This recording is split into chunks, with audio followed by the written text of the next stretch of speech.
Bismillahirrahmanirrahim. Assalamualaikum warahmatullahi wabarakatuh.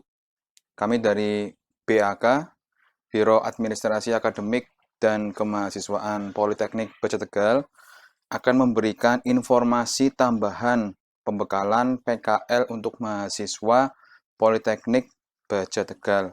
Informasi ini sifatnya tambahan dari informasi yang dulu pernah kami sampaikan. Atas alasan mengurangi dampak pandemi dan mencegah pandemi tersebar di lingkungan kita, maka cara ini menggunakan YouTube kami tempuh untuk memberikan tambahan informasi kepada mahasiswa berkaitan dengan pelaksanaan pembekalan PKL Politeknik Baja Tegal. Harap diperhatikan benar-benar dan syarat untuk mengambil buku panduan dan buku kontrol PKL, nanti kami sediakan 2 buku itu, adalah telah menyelesaikan atau melihat video sosialisasi pembekalan pada video kali ini. Jadi syarat untuk mengambil buku panduan dan buku kontrol adalah telah menyaksikan sosialisasi pembekalan PKL untuk mahasiswa video kali ini. Baik, kita mulai.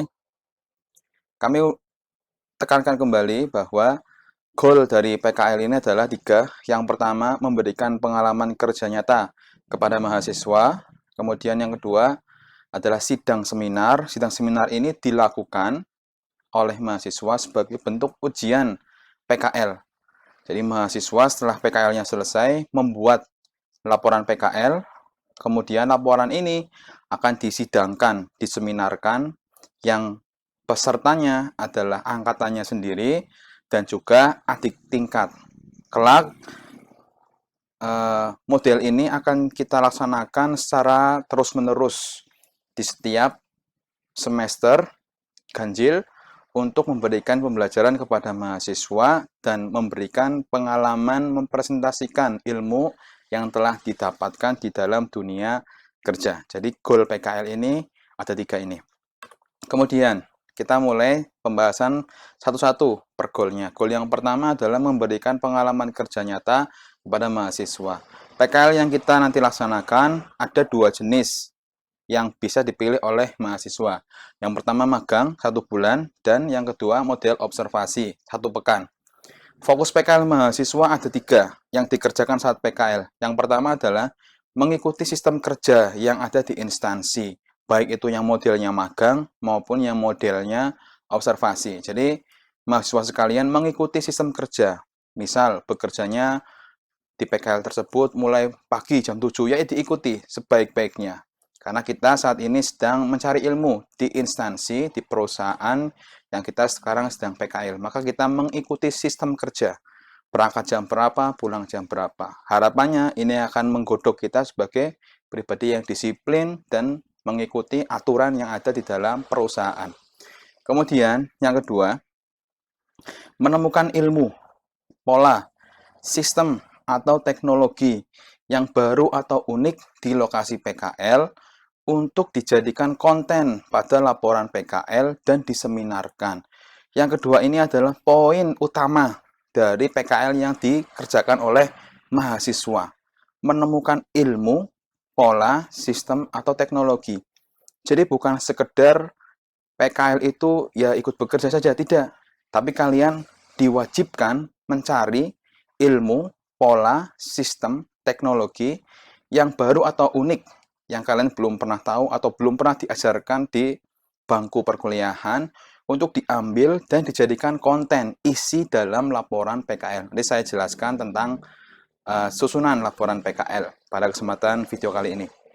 Nah ini, jadi poin 2 ini poinnya sekali, utamanya sekali. Kemudian yang ketiga, ini opsional, artinya ketika dicapai oleh mahasiswa berarti sangat baik sekali, tapi kalau tidak, ya tidak apa-apa. Yaitu membuat produk yang berguna bagi instansi bersangkutan. Nah, terkait dengan membuat produk yang berguna bagi instansi bersangkutan, apabila mahasiswa berhasil membuat produk ini bisa dilanjutkan di tahap TA. Seperti yang sering saya sampaikan, boleh ada kesinambungan antara PKL dengan TA. harapannya apabila produknya sudah jadi, maka tinggal pembahasan-pembahasannya saja yang mungkin ada perubahan dan perbaikan sehingga bisa menjadi laporan TA atau tugas akhir, sehingga waktu kalian lebih efektif dan tidak mubazir seperti itu. Tapi kalau tidak ada hubungannya gimana Pak? Ya nggak masalah. Itu pilihan masing-masing. Makanya di sini saya berikan tanda opsional, artinya pilihan.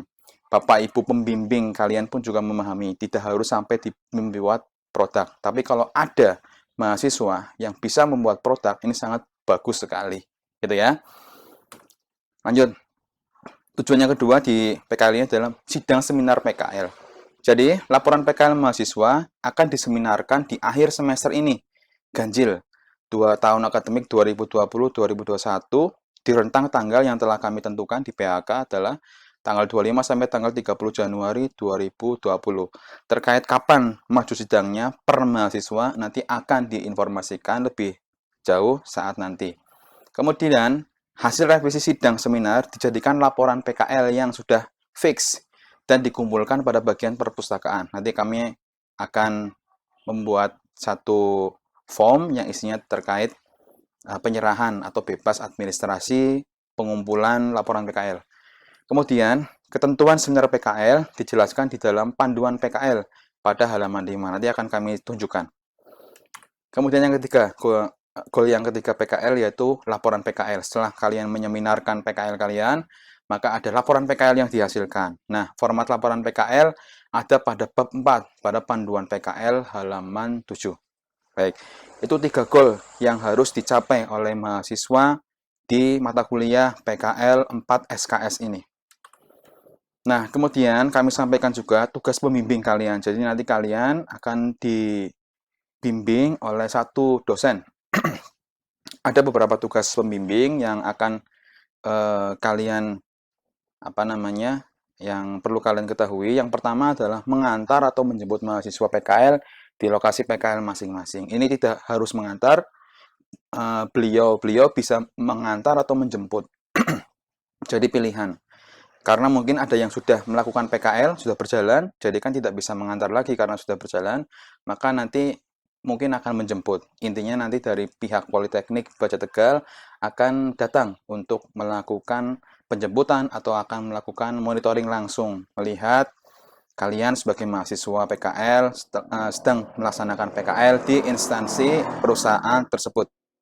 Kemudian yang kedua, melakukan monitoring. Ini juga sama, bisa menjadi satu dengan bagian nomor 1 ini, melakukan monitoring.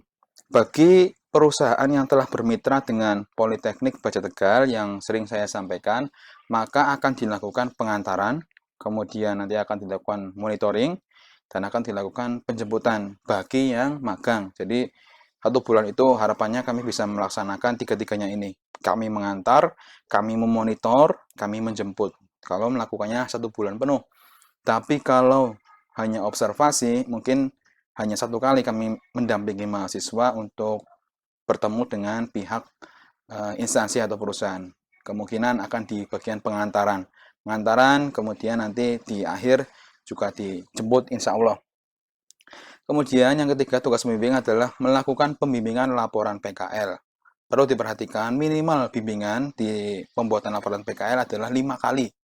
Minimalnya. Lebih boleh tidak Pak? Boleh, tapi minimalnya 5 kali. 5 kali jadi seperti itu. Jangan ditunda-tunda karena waktu seminarnya tidak jauh. Ini sudah bulan Desember. Kemudian nanti akhir Januari sudah harus ditampilkan dalam seminar. Kemudian yang keempat, tugas pembimbing adalah menguji laporan PKL. Tapi ingat, maksudnya menguji ini bukan pembimbing kalian menguji kalian sendiri, tidak. Tapi pembimbing kalian nanti akan menguji mahasiswa yang lainnya. Dan pembimbing mahasiswa yang lainnya nanti akan menguji kalian, ganti-gantian seperti itu. Baik, ini di bagian ini kami jelaskan, kemudian kami akan menjelaskan 2 buku. Yang pertama adalah panduan PKL, dan yang kedua adalah buku kontrol. 2 buku ini sudah kami cetak dan siap diambil oleh mahasiswa dengan persyaratan mahasiswa telah menyaksikan video sosialisasi pembekalan PKL ini.